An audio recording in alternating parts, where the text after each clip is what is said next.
자, 오늘은 소그룹의 두 날개 사역이라는 제목으로 하나님 말씀 증가하겠습니다. 아빠 닭과 아들 병아리가 얘기하고 있었습니다. 아들 병아리가 아빠 닭에게 질문합니다. 아빠, 우리는 왜 벼슬이 있어요? 아빠 닭이 얘기합니다. 그건 적들에게 우리의 위험을 과시하기 위해서지. 아기 병아리가 다시 얘기합니다. 그럼 주둥이는 왜 뾰족하고 날카롭죠? 아빠 닭이 얘기합니다. 그건 적들을 무자비하게 공격해 혼내주기 위해서지. 다시 아들 병아리가 얘기합니다. 그럼 목소리는 왜 이렇게 커요? 그건 적들의 기선을 제압하기 위해서지. 아빠가 자랑스럽게 얘기했습니다. 아들 병아리가 얘기합니다. 그런데 아빠, 왜 그러니 아가야? 그런 힘을 가진 우리가 지금 닭장 안에서 뭐 하는 거죠? 그렇게 힘이 강하다고 하지만 닭장에서 이겨낼 수 없는 것이 닭의 힘입니다. 닭의 힘으로는 닭장에서 나올 수 없는 것이죠. 오늘 사역에 대해서 살펴볼 텐데 사역 역시 우리의 힘으로 그분의 일, 그분의 사역을 성취할 수 없습니다. 하나님의 능력이 필요한 것이죠. 오늘 이 시간 사역이 어떻게 우리 삶 가운데 나타나는지, 또 소그룹에서 사역이 어떻게 활용되고 필요한지를 살펴보겠습니다. 소그룹에 두 날개가 있습니다. 첫 번째는 지난번에 살펴봤 것처럼 예배입니다. 예배가 첫 번째 날개입니다. 하나님의 힘을 공급받고 하나님의 능력을 공급받는 것이 예배입니다. 두 번째는 사역입니다. 사역은 하나님의 은혜를 공급받은 그 예배를 통하여 주님의 일을 하는 것이죠. 자, 이제 구체적으로 사역의 의미가 무엇인지 살펴보겠습니다. 사역이란 이 땅에 하나님의 나라를 이루기 위한 하나님의 일하심입니다. 사역한다는 것은 하나님을 위한 인간의 봉사가 아닙니다. 하나님의 일하심에 그분께서 우리를 동력자로 부르시어 참여시킨다는 것입니다. 즉, 사역이라는 것은 우리가 하나님, 제가 이 일을 할게요. 능력 주세요. 제가 기도하고 있잖아요. 제가 이 일을 주님의 일을 위해서 하는 거잖아요. 도와주셔야 해요. 내가 계획하고 내가 일하는 것에 하나님의 능력이 부어지는 것이 사역이 아닙니다. 사역은 그분의 일하심, 이미 일하고 계시는 그 역사에 내가 참여하는 것이죠. 예를 들어보겠습니다. 이것이 모세가 떨기나무 가운데서 하나님의 부르심을 있는 장면입니다. 이 출애굽하는 역사가 이스라엘 백성을 애굽에서 건져내서 가나안 땅으로 인도한 이 역사가 하나님이 계획한 것입니까? 아니면 모세가 계획한 것인가요? 모세가 계획해서 하나님이 도와주세요 이런 것인가요? 아니면 하나님의 계획하심에 모세가 참여한 것인가요?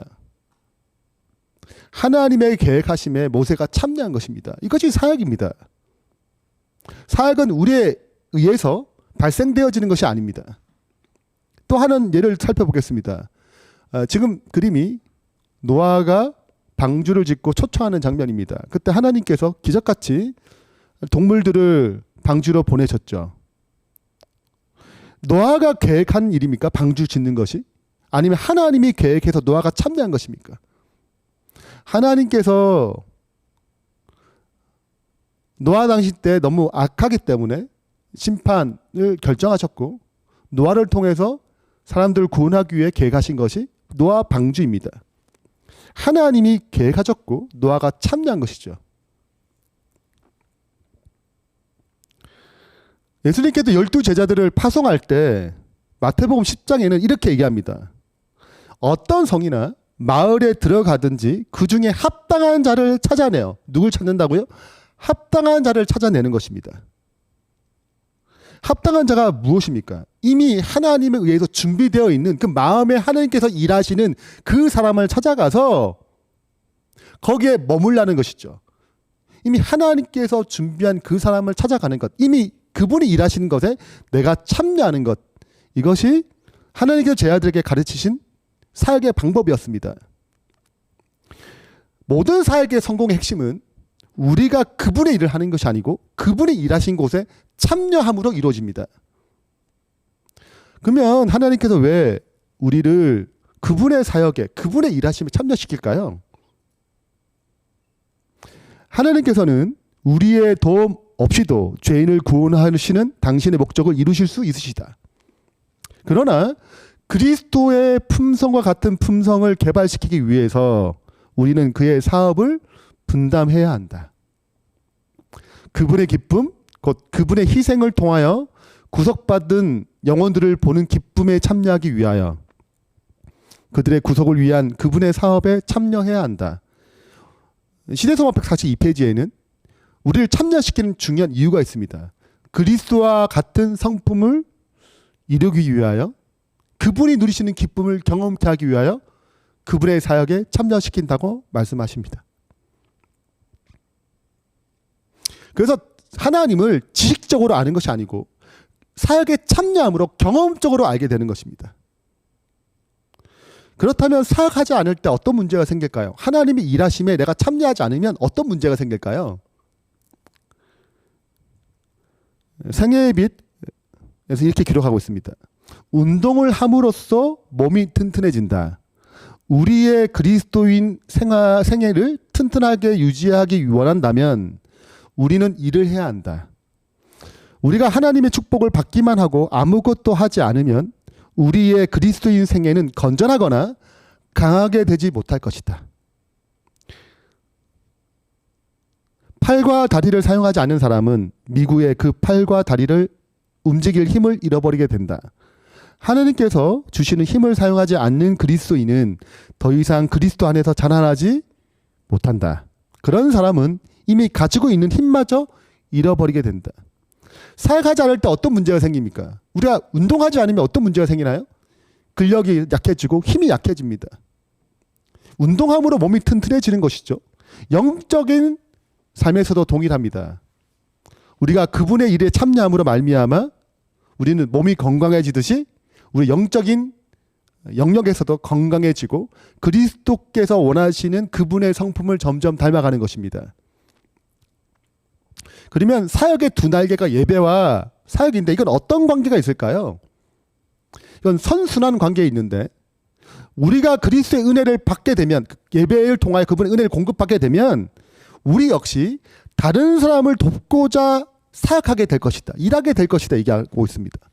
그러니까 참된 예배는 사역으로 이어지도록 되어 있습니다. 밥을 먹어야 힘이 생깁니다. 운동을 해야 근력이 생기는 거죠.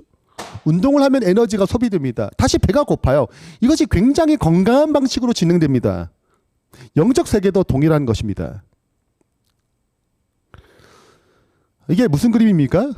변화산의 그림입니다. 예수님께서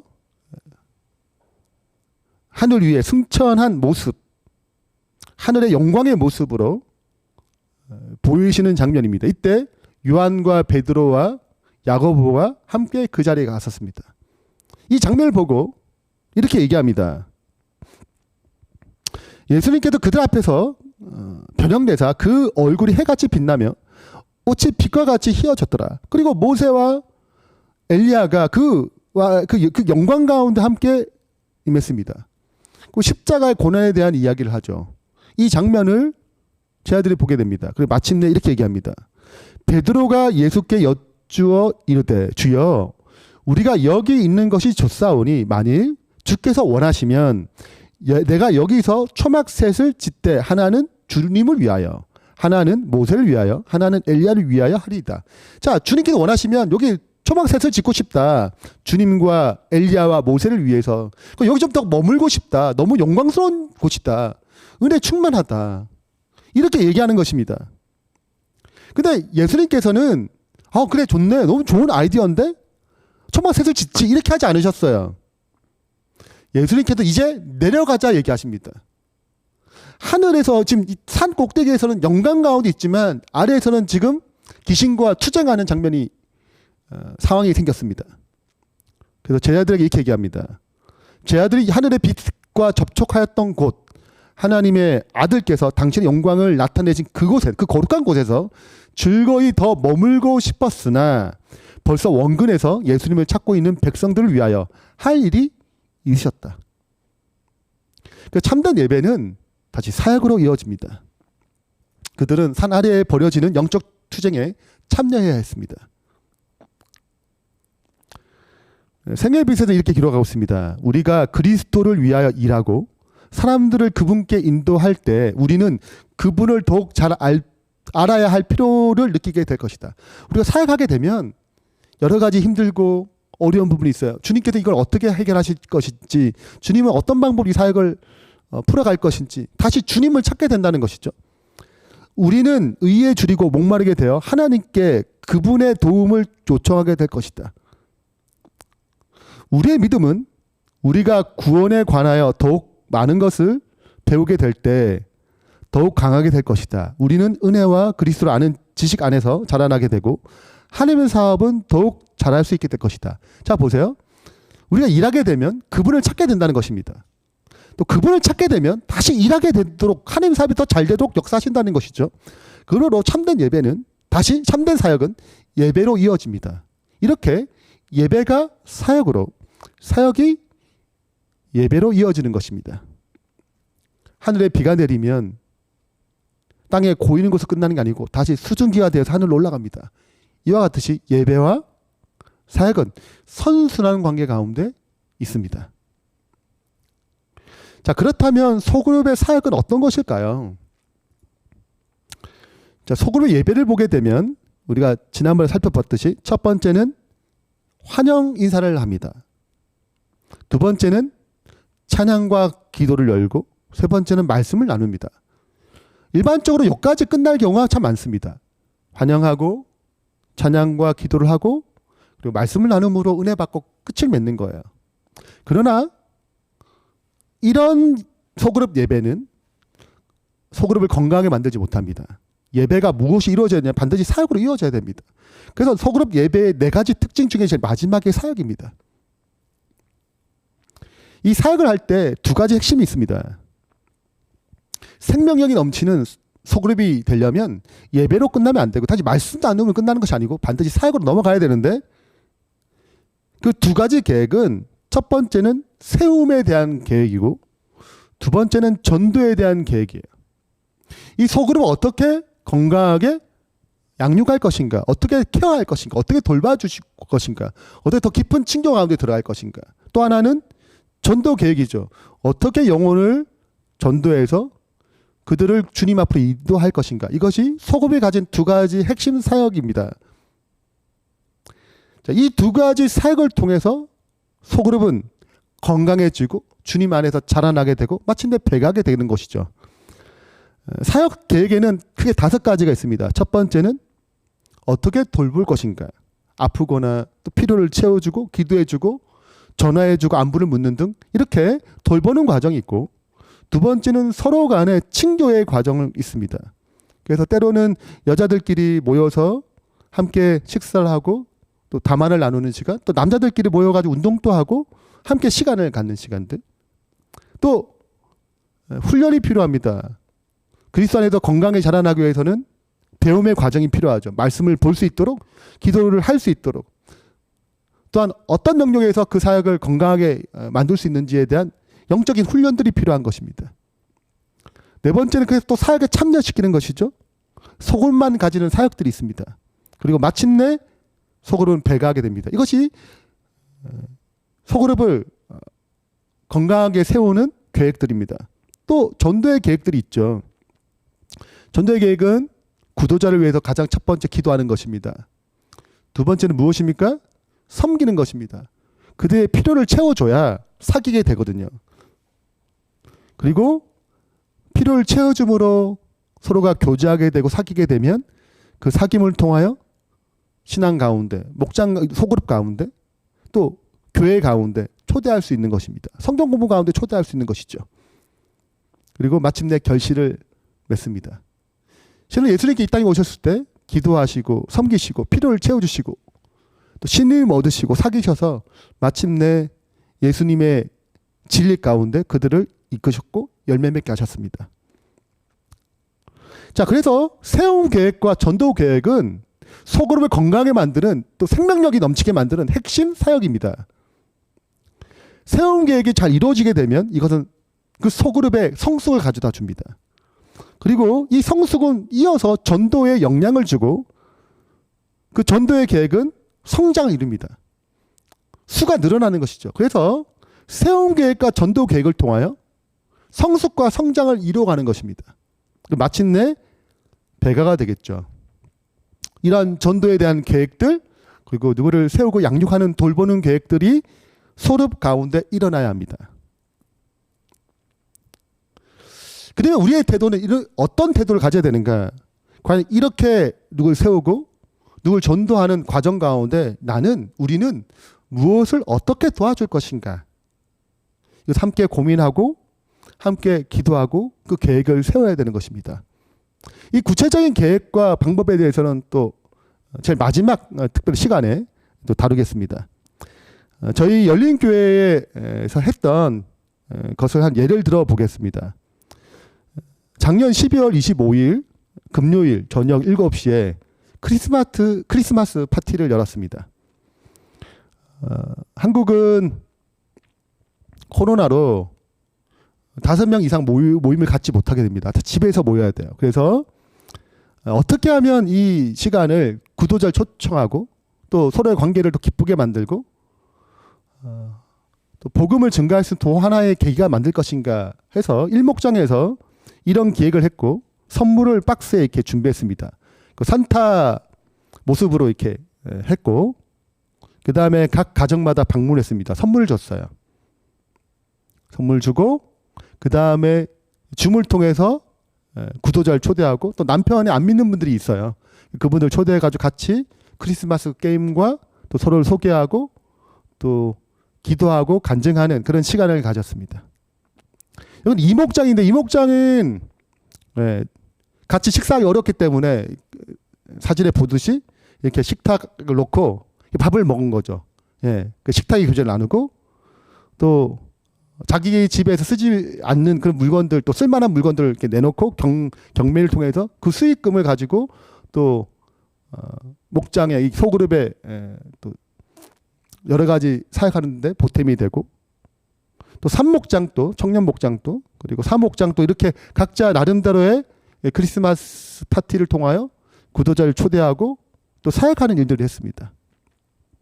또한 목장에서 졸업식 날 축하해주고 또 아이들과 코로나로 만날 수 없는데 집에 초대해서 또 식사를 나눠주고 또 청년들은 또 모아서 그들이 앞으로 가야 할 방향들에 대해서 함께 훈련하는 시간들 그리고 또 이렇게 서울이 커지면 배가는 일들이 전도와 세움의 계획들이 소그룹 안에서 계속 활발하게 일어날 때 건강하게 자라날 수 있다는 것입니다.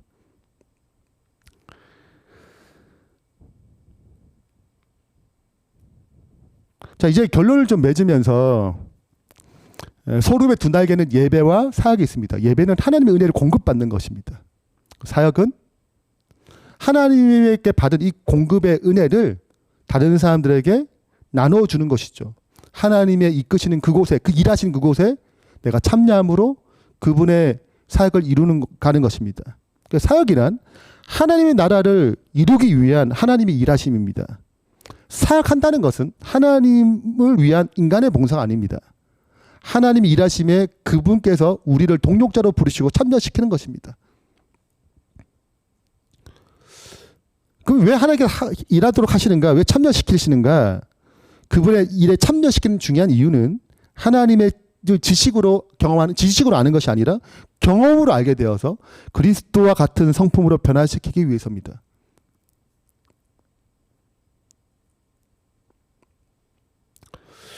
세 번째는 우리가 사역하지 않게 되면 영적인 생명력이 건강하게 자라지 못합니다. 마침내 죽게 될 것입니다.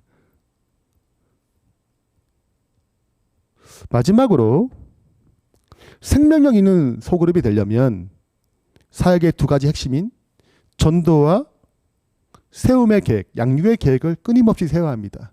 이 과정을 통해서 비로소 소그룹이 건강하게 되고 생명력이 넘칩니다. 예배만 있고 사역이 없을 때 결국 이 소그룹은 마침내 영적으로 죽게 될 수밖에 없을 것입니다. 오늘 말씀을 통하여 우리가 꿈꾸는 소그룹이 예배의 은혜로 충만해지고 사역의 능력 있게, 사역을 능력 있게 행사하는, 그러므로 주님께 영광 돌릴 수 있는 주의 백성이 되길 바라면서 말씀 마치겠습니다. 이어서 열린교회 김혜영 집사님의 간증을 듣겠습니다. 앞에서 설명한 제자훈련, 소그룹 사역 등에 대한 체험을 소개해 주실 것입니다. 많은 은혜 받으시길 바랍니다. 안녕하세요. 저는 열린교회의 김혜영입니다.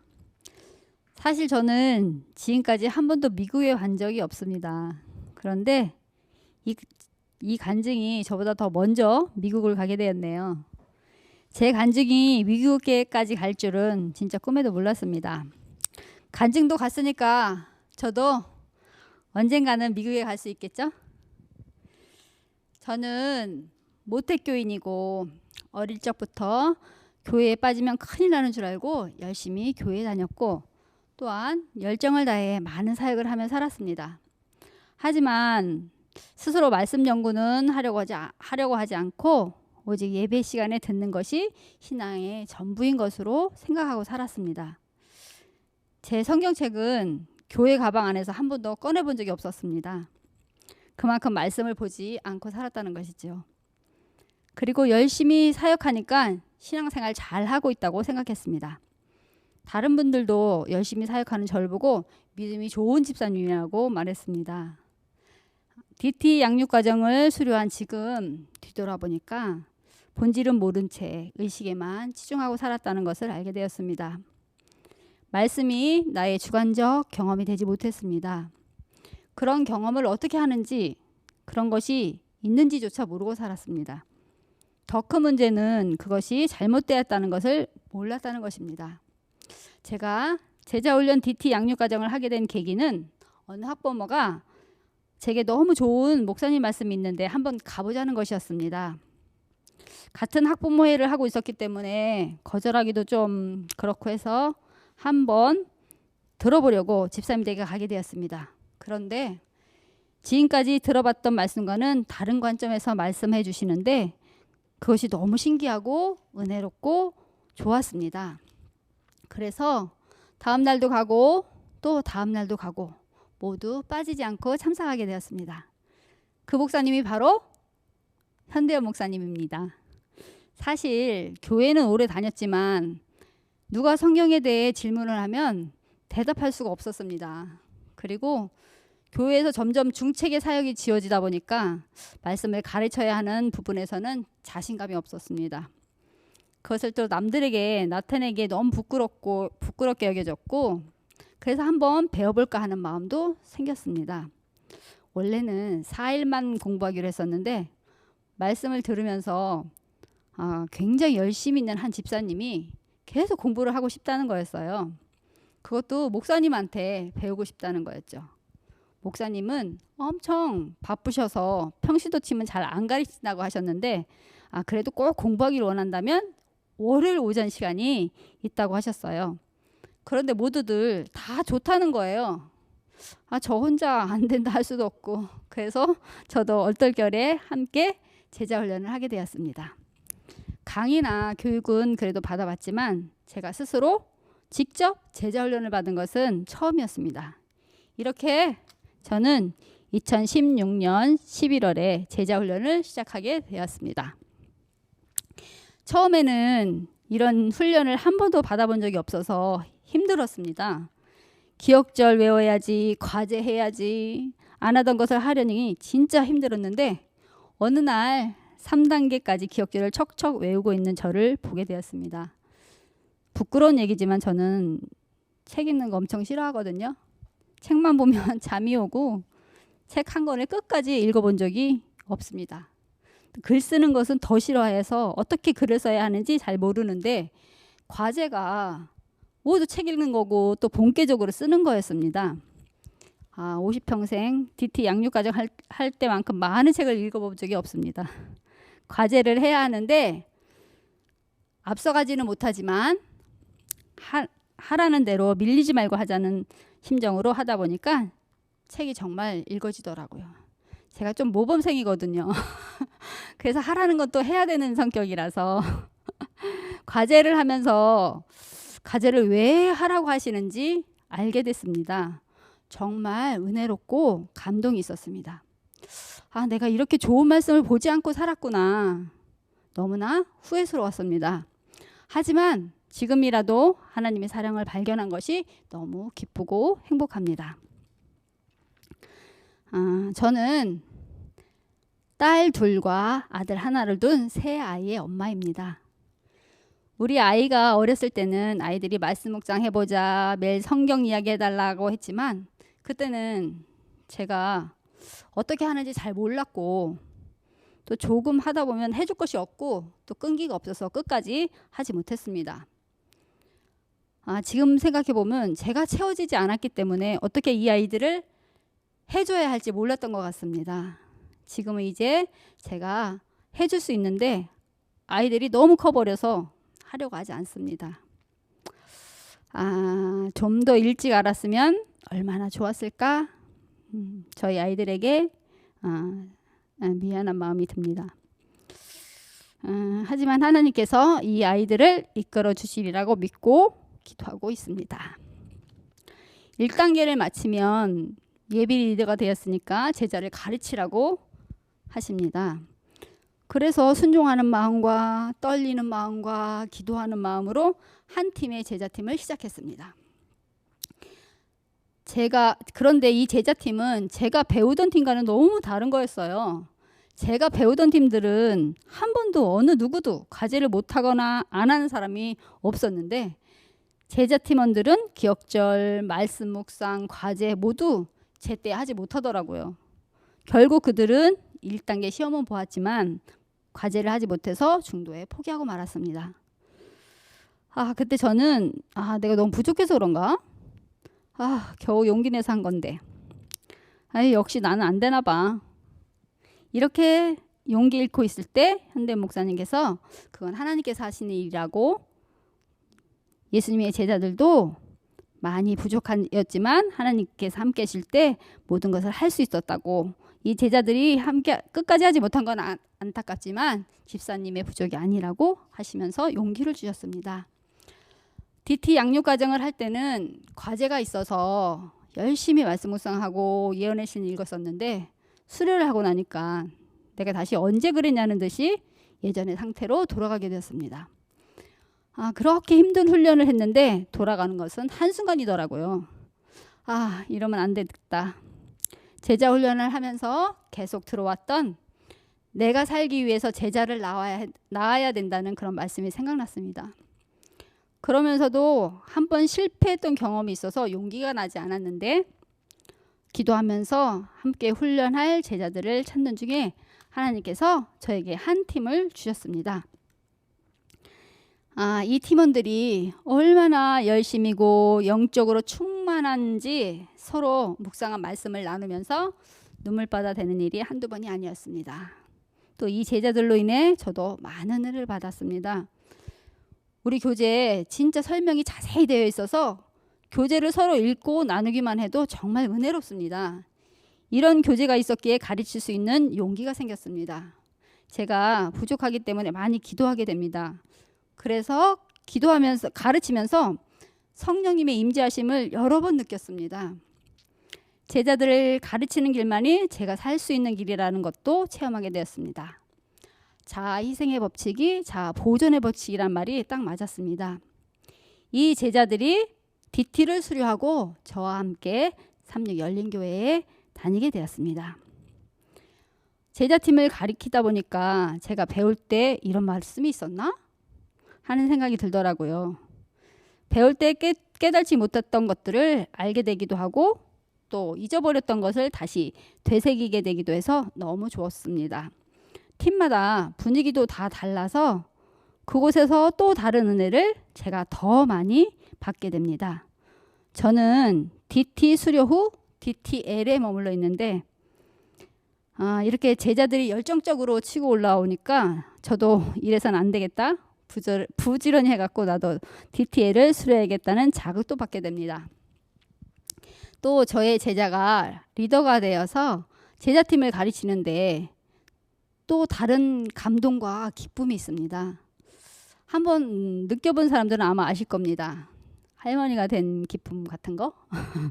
지금은 4대까지 자손이 생겼습니다. 저희 첫 번째 제자들 진진팀입니다.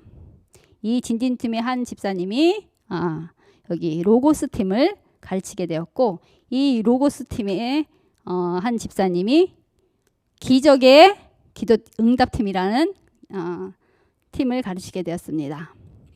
또 진진팀에서 있는 다른 집사님 한 분이 예향팀이라는 제자들을 가르치고 있습니다.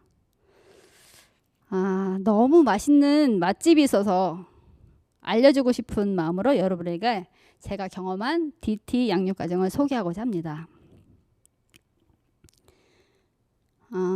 DT 양육과정은 1단계에서 3단계까지 있습니다.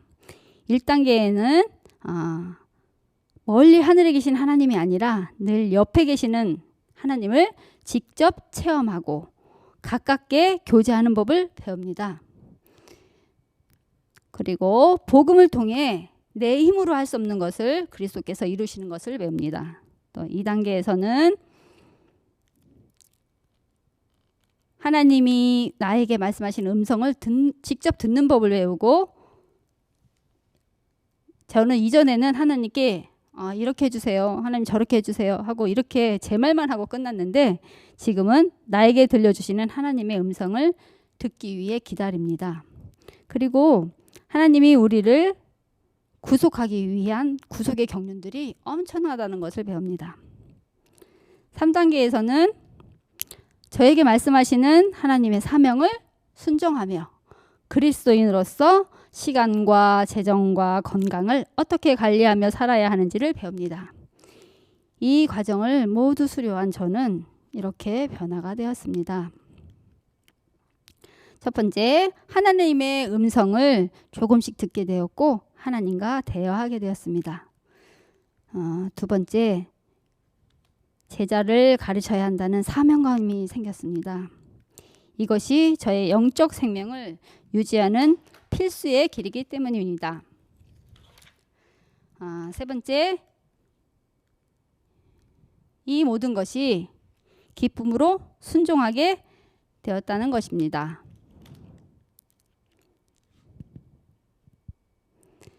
아직까지 제가 많이 부족하지만 저도 모르는 사이에 변해 있더라는 것입니다. 이것이 훈련의 힘이 아닐까요? 그리고 이렇게 하는 것이 힘들지 않고 즐겁다는 것입니다. 이제 제자 훈련이 기반된 소그룹 중심의 36 열린교회를 소개하고자 합니다. 열린교회는 제자 훈련을 이미 받았든지 아니면 제자 훈련을 받을 마음이 있는 분들이 모여서 같은 비전을 가지고 만들어진 교회입니다. 작년 1월부터 시작한 이 교회는 처음에는 9명이 시작했습니다. 지금은 100여 명의 교인들이 있습니다. 교인의 50%는 구도자나 잃은 양들입니다. 지금 코로나로 인해 많은 교회들이 어려움을 겪고 있는 이 시기에 저희 열린교회는 많은 성장을 경험하고 있습니다. 작년 7월 18일에는 합회장님과 임원들을 모시고 조직 예배를 드렸습니다. 한 영혼 한 영혼을 위해 전 교인이 함께 기도하며 함께 동역하는 가운데 하나님의 은혜를 체험적으로 경험하고 있습니다. 이 모든 것이 하나님의 은혜임을 고백합니다. 이렇게 많은 성장을 할 수 있었던 것은 소그룹 중심의 교회이기 때문이라고 생각합니다. 요즘 재림교회에서는 시도해보지 않은 그런 예배일 것입니다. 금요일 소그룹 목장에서는 저희는 이 소그룹을 목장으로 표시합니다. 사도시대처럼 떡을 떼고 서로 교제하는 일이 있습니다. 먼저 6시에 각자 파트락을 준비해서 음식을 먹으며 서로 교제를 나눕니다. 두 번째, 그런 후에 한 10분에서 15분 정도 게임을 하면서 서로 웃고 서로 알아가는 시간을 보냅니다. 그 다음 경배와 찬양으로 하나님을 찬양하고 각자 소그룹 방으로 나누어지게 됩니다. 이제 각 소그룹은 리더를 포함해서 3명에서 4명입니다. 각 소그룹방에서 러빙타임에 나오는 말씀 묵상지를 가지고 서로 말씀을 나눕니다. 나눔은 주로 적용 중심으로 나눕니다. 왜냐하면 말씀을 삶에 적용시켜야 삶이 변화되고 그리스도인은 삶이 변화되는 삶을 살아야 하기 때문입니다. 요즘은 코로나로 사적 모임이 금지되어 있어서 온라인으로 진행하기 때문에 음식은 함께 먹지 못하지만 다른 순서들은 온라인으로 그대로 진행하고 있습니다. 제가 열린교회 다니기 전에는 금요일 저녁 예배는 교회 가서 목사님 설교를 듣고 집으로 돌아왔습니다. 여러분도 그렇죠? 듣기만 하면 들을 때는 감동받고 좋았는데 금방 잊어버리게 되더라고요. 하지만 소그룹 예배에서는 내가 말을 하기 때문에 머리에 많이 남아있고 서로 나누기 때문에 다른 분들과 소통이 되고 나의 고민이나 어려웠던 문제나 힘들었던 부분들을 이야기하면서 말씀으로 치유를 맛보게 됩니다. 그리고 한 주 동안 전도를 어떻게 했는지, 양육을 어떻게 했는지, 우리가 도와줄 것은 없는지 서로 전도하게 하고 양육하게 하고 믿음으로 세워주면서 서로를 위해 기도하고 헌신적으로 도와주는 이분들이 있어 너무 감사해서 정말 눈물이 날 정도입니다. 새로운 구도자들이 와서 처음에는 말도 안 하던 분들이 매주 참석하면서 말을 하기 시작하고 얼굴이 점점 환해지는 모습을 보면서 하나님의 은혜임을 경험하게 됩니다. 이렇게 소그룹이 효과를 얻는 이유는 첫째, 장소가 가정이기 때문에 부담 없이 올 수 있다는 것입니다. 그리고 교회하고는 좀 달라서 가정에는 따뜻함과 평안함과 포근함이 있습니다. 두 번째, 음식 끝에 정난다는 말이 있듯이 음식을 먹으면서 더 가까워진다는 것입니다. 또 음식을 준비하면서 사랑과 헌신도 배울 수 있습니다. 세 번째는 일방적으로 듣는 예배가 아니라 적은 인원이 참여해서 자신이 깨닫고 변화되고 싶은 부분을 나눌 뿐만 아니라 서로를 위해 중보 기도를 해주기 때문에 말씀을 통한 변화가 힘있게 일어납니다. 소그룹 중심의 교회는 제자 훈련을 통해 리더가 지속적으로 세워질 때 훨씬 효과적입니다. 왜냐하면 첫째, 제자 훈련을 받은 사람과 받지 않은 사람은 말씀을 받아들인 자세가 다릅니다. 둘째,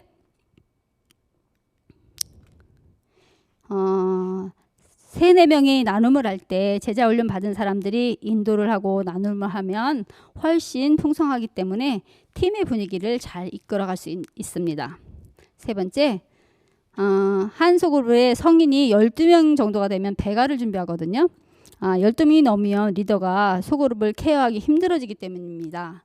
배가의 기준은 리더가 준비되어 있느냐가 첫 번째입니다. 그런데 리더가 되려면 제자 훈련이 아주 필수적입니다.